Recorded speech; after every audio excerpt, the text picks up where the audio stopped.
Ever since I started exposing the Illuminati conspiracy back in 2009, I always expected them to make a move once a truth channel gets popular and reaches millions of people.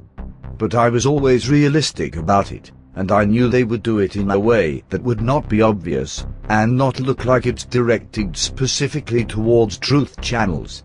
Going around and deleting videos or channels without good reason would look suspicious to both the YouTube support staff and the truth community and skeptics in general.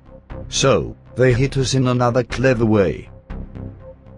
It seems it took them several years to infiltrate YouTube and hit truth channels specifically.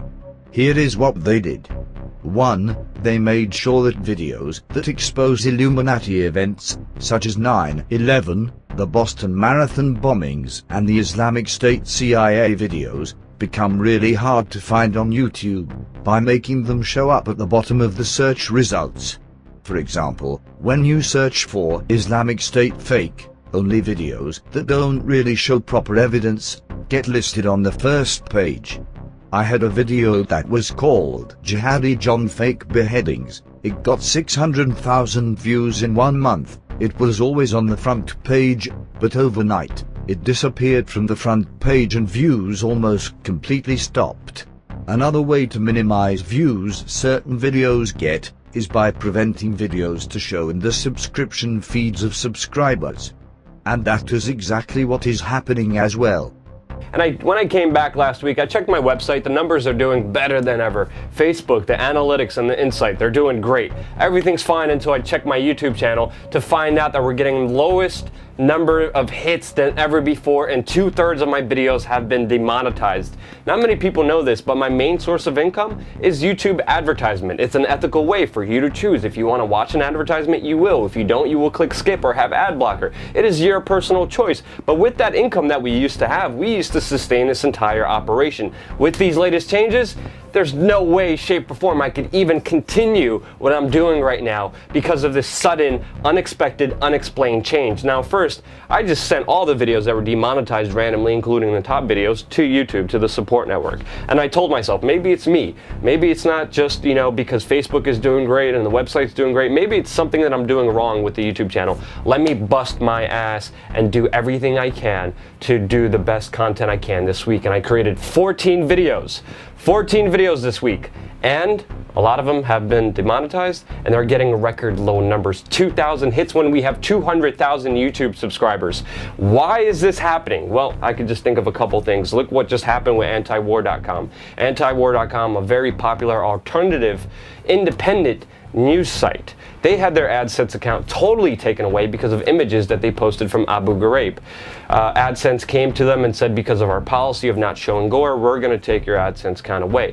Antiwar.com made a big public stink about this, and everyone pointed out the fact, like, hey, all these other mainstream establishment, toe-the-line kind of media websites, they have a lot more gore than Antiwar.com. Why don't you take away their AdSense account? Why was Antiwar.com targeted?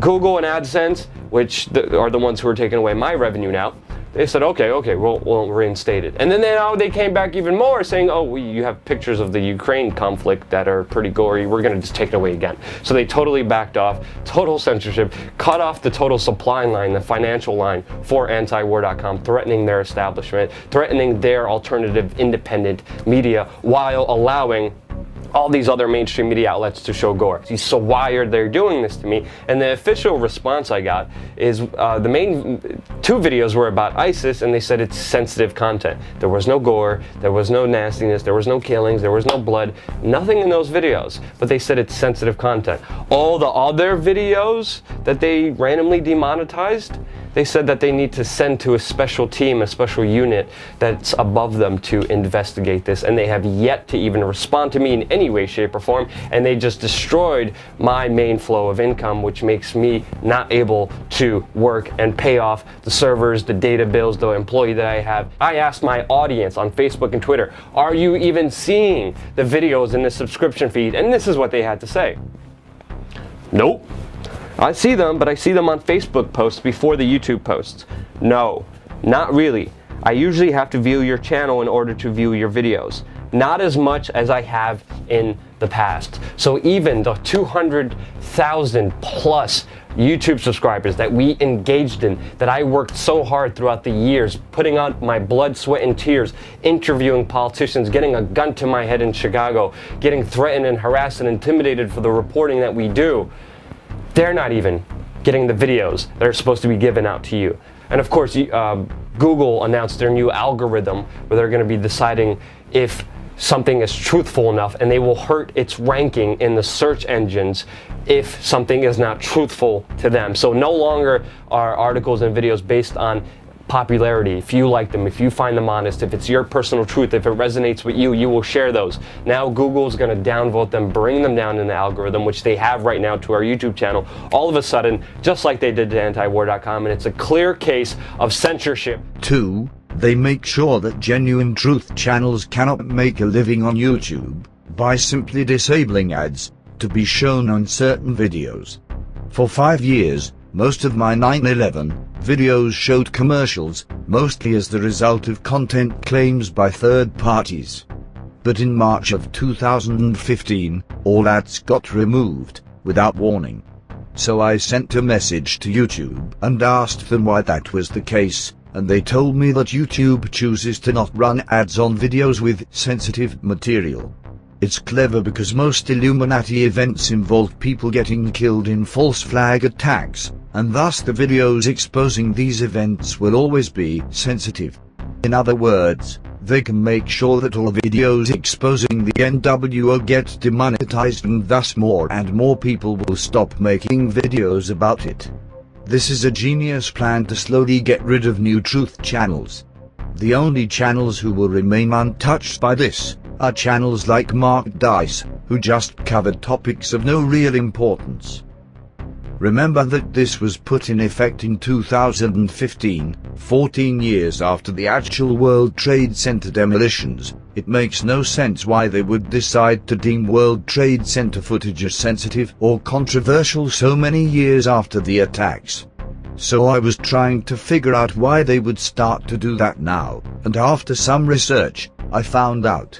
Apparently a lot of new 9/11 material got released under a Freedom of Information Act just 2 months prior.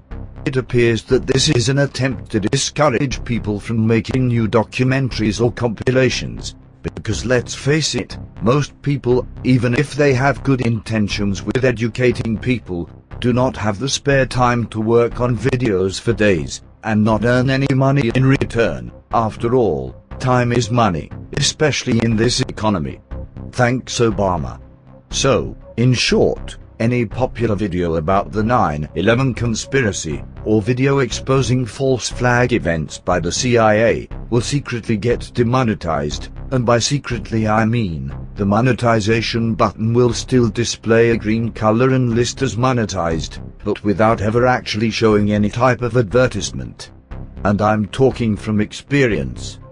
But this is just the start. The real censorship is likely yet to come.